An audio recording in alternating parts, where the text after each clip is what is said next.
दादा भाई नौरोजी का जन्म 4 सितंबर 1825 में और इनकी मृत्यु 30 जून 1917 में होती है। दादा भाई नौरोजी से रिलेटेड जितने सारे पॉइंट्स हैं इंपॉर्टेंट, जो एग्जामिनेशन पॉइंट ऑफ व्यू से काफी इंपॉर्टेंट होते हैं, उनके बारे में हम लोग डिस्कस करेंगे। Grand old man of India के नाम से दादा भाई नौरोजी को जाना जाता है। अनऑफिशियल एम्बेसडर ऑफ इंडिया भी कहा जाता है क्योंकि इन्होंने इंडिया को फॉरेन कंट्री में रिप्रेजेंट किया था। यह फर्स्ट एशियन थे, भारतीय ही नहीं पूरे एशिया में यह पहले व्यक्ति थे जो ब्रिटिश पार्लियामेंट में मेंबर बने थे, यानी कि ब्रिटिश एमपी बने थे 1892 से 1895 के बीच में। और यह हाउस ऑफ कॉमन्स में गए थे। हाउस ऑफ कॉमन्स का मतलब हो गया हमारे अकॉर्डिंग लोअर हाउस, यानी कि लोकसभा को ब्रिटेन में हाउस ऑफ कॉमन्स कहते हैं। तो सिंपल सी बात है, यह जीत के गए होंगे तो किसी पार्टी से गए होंगे। तो इनकी पार्टी का नाम लिबरल पार्टी था और इनकी कंस्टिट्यूएंसी का नाम फिन्सबरी सेंट्रल था। इनके कंस्टिट्यूएंसी का नाम फिन्सबरी सेंट्रल था। अर्थात कि हम लोगों ने जाना कि दादा भाई नौरोजी फर्स्ट एशियन थे ब्रिटिश पार्लियामेंट में। यह 1892 से 1895 तक रहते हैं हाउस ऑफ कॉमन्स के मेंबर, और इनकी पार्टी का नाम लिबरल पार्टी था और इनका जो कंस्टिट्यूएंसी था वो फिन्सबरी सेंट्रल था। इंडियन नेशनल कांग्रेस के यह फाउंडर मेंबर भी माने जाते हैं। 28 दिसंबर 1885 को इंडियन नेशनल कांग्रेस की स्थापना बॉम्बे में हुई थी और उसके जो पहले प्रेसिडेंट थे वो थे व्योमेश चंद्र बनर्जी, और दूसरे president of Indian national Congress का और कोई नहीं, दादा भाई नौरोजी ही थे। 1886 में जो कलकत्ता में सेशन होता है, दादा भाई नौरोजी इंडियन नेशनल कांग्रेस के 3 बार प्रेसिडेंट बन चुके हैं, 1886 में और 1893 में और 1906 में। 1893 का सेशन लाहौर में हुआ था, 1906 का सेशन दोबारा कलकत्ता में हुआ था। ये 3 बार इंडियन नेशनल कांग्रेस के प्रेसिडेंट बने थे। इनका जन्म नवसारी बॉम्बे प्रेसिडेंसी में हुआ था। आज नवसारी जो है वो गुजरात में है और इनकी मृत्यु बॉम्बे में ही हुई थी, जो कि बॉम्बे प्रेसिडेंसी में उस समय थी, यानी कि बॉम्बे का आज का मतलब हो गया मुंबई। इनके वाइफ का नाम गुलबाई था और इनकी जो शादी है 11 साल की उम्र में हो गई थी। ये एजुकेटेड अपना स्टार्ट करते हैं, एजुकेशन एलिफिस्टन इंस्टीट्यूट स्कूल से स्टार्ट करते हैं और इनको पढ़ने लिखने के लिए पेट्रोनाइज करते हैं महाराजा ऑफ बड़ौदा सयाजीराव गायकवाड़ III। काफी मतलब कि नेक दिल इंसान माने जाते हैं बड़ौदा के, क्योंकि इन्होंने बाबा साहब भीमराव अंबेडकर के को भी सपोर्ट किया था। इवन शायद स्वामी विवेकानंद को भी इन लोगों ने सपोर्ट किया था, तो देखना होगा इसको। तो जैसे दादा भाई नौरोजी को भी महाराजा बड़ौदा जो सयाजीराव गायकवाड़ III थे, इन्होंने सपोर्ट किया था और इन्होंने अपना जो करियर है वो एज अ दीवान स्टार्ट किया था महाराजा ऑफ बड़ौदा ही 1874 में। नेक्स्ट इंफॉर्मेशन, इन्होंने डिफरेंट टाइप्स के जो इंस्टीट्यूशन या जो ऑर्गेनाइजेशन फाउंड किए थे उनके बारे में हम लोग देखते हैं। 1 अगस्त 1851 को रहनुमाई मजदयासन सभा ये फाउंड करते हैं। क्यों करते हैं? क्योंकि restore Zoroastrian religion to its original simplicity and purity. Rahnumai Mazdayasnan सभा इसलिए किया जाता है क्योंकि जोरोस्ट्रियन की जो प्योरिटी और सिंप्लिसिटी है ओरिजिनल फॉर्म की, उसको रिवाइव करने के लिए।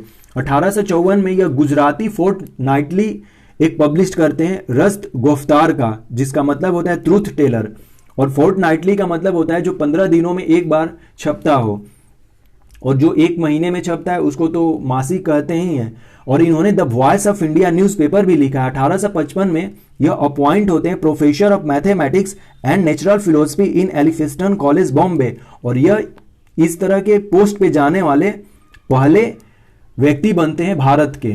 1855 में ही यह लंदन की तरफ चले जाते हैं, यानी कि लंदन चले जाते हैं, और 1865 में वहीं पर लॉन्च करते हैं London Indian society. London Indian society जो है क्यों स्थापित किया जाता है? क्योंकि to discuss Indian political social and literacy subject, इस पर चर्चा किया जाता है कि अभी हम लोग किस पोजीशन में है as a political, as a social और as a literacy point of view से।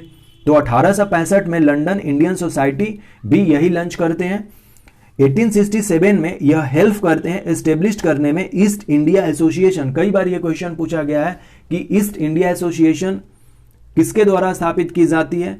तो दादा भाई नौरोजी के द्वारा की जाती है, क्योंकि इन्होंने हेल्प किया था इसके एस्टेब्लिश में। और ईस्ट इंडिया एसोसिएशन को predecessor of INC Indian national Congress भी माना जाता है। इंडियन नेशनल कांग्रेस के स्थापित होने से पहले जो थी वो ईस्ट इंडिया एसोसिएशन थी, यानी कि प्रीडिसेसर थी। नेक्स्ट है दादा भाई नौरोजी जो हैं ये ऑल्सो मेंबर थे इंडियन नेशनल एसोसिएशन की। इंडियन नेशनल एसोसिएशन जो है यह सुरेंद्र नाथ बनर्जी के द्वारा कलकत्ता में स्थापित की गई थी, जिसके कि ये मेंबर थे। 1901 में इनकी काफी popular book poverty and un British rule in India publish होती है, और इसी बुक में इन्होंने वेल्थ ऑफ ब्रेन की बात कही है कि अंग्रेज लोग कैसे हमारे धन को ले जाते हैं अपने देश में। और यह स्टंच मॉडरेट थे। जब हम लोग इंडिया नेशनल मूवमेंट पढ़ते हैं तो दो टर्म मिलता है, एक मॉडरेट मिलता है और एक एक्सट्रीमिस्ट मिलता है। जैसे कि एक्सट्रीमिस्ट में लाल बाल पाल का नाम लिया जाता है, यानी कि लाला लाजपत राय, बाल गंगाधर तिलक, बिपिन चंद्र पाल, अरविंद घोष, वो सब एक एक्सट्रीमिस्ट लीडर थे। और मॉडरेट लीडर में जैसे अपने एक दादा भाई नौरोजी हैं, गोपाल कृष्ण गोखले हैं, इसी तरह से फिरोज शाह मेहता हैं, ये सब मॉडरेट लीडर माने जाते हैं। बदरुद्दीन तैयबजी हैं, वमेश चंद्र हैं, ये सब मॉडरेट लीडर माने जाएंगे। ये मेंटर थे, यानी कि ये टीचर एक तरह से थे गोपाल कृष्ण गोखले के, बाल गंगाधर तिलक के और एम.के. गांधी के भी, यानी कि मोहनदास करमचंद गांधी के भी ये मेंटर के तौर पे थे। सम अदर वर्क इनका हम लोग देख लेते हैं। 1854 में भी जस्ट हम लोगों ने देखा कि रस्ट गोपतार इन्होंने लिखा। 1864 में the manners and customs of the Parsis. 1866 में the European and Asiatic races के बारे में इन्होंने लिखा। 1868 में admission of educated natives into the Indian civil services के बारे में इन्होंने लिखा। 1876 में the wants and means of India लिखा। 1882 में कंडीशन ऑफ इंडिया के बारे में लिखा। अब थोड़ा सा रिवीजन कर लेते हैं कि हम लोगों ने क्या क्या अभी तक सीखा दादा भाई नौरोजी के बारे में। सबसे पहला, दादा भाई नौरोजी का जन्म हम लोगों ने देखा कि 1825 में हुआ और इनकी मृत्यु 1917 में होती है। दादा भाई नौरोजी को grand old man of India कहते हैं, इन्हें अनऑफिशियल एम्बेसडर ऑफ इंडिया भी कहते हैं। यह पहले एशियन थे जो कि ब्रिटिश पार्लियामेंट में मेंबर बनते। 1892 से 1895 के बीच में इनके पार्टी का नाम लिबरल पार्टी था, और ये जो लड़े थे इनकी कंस्टिट्यूएंसी का नाम फिन्सबरी सेंट्रल था।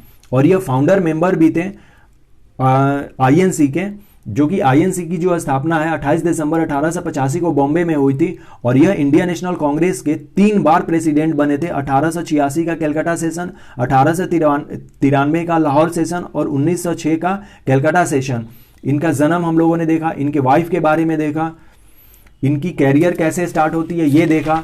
फिर इन्होंने इंपॉर्टेंट जो संस्थाएं फाउंड किए था उनके बारे में हम लोगों ने देखा। सबसे पहला जो है यह 1851 में रहनुमाई मजदयासन सभा करते हैं। गुजराती फोर्टनाइट रस्त गोफ्तार ये लिखते हैं।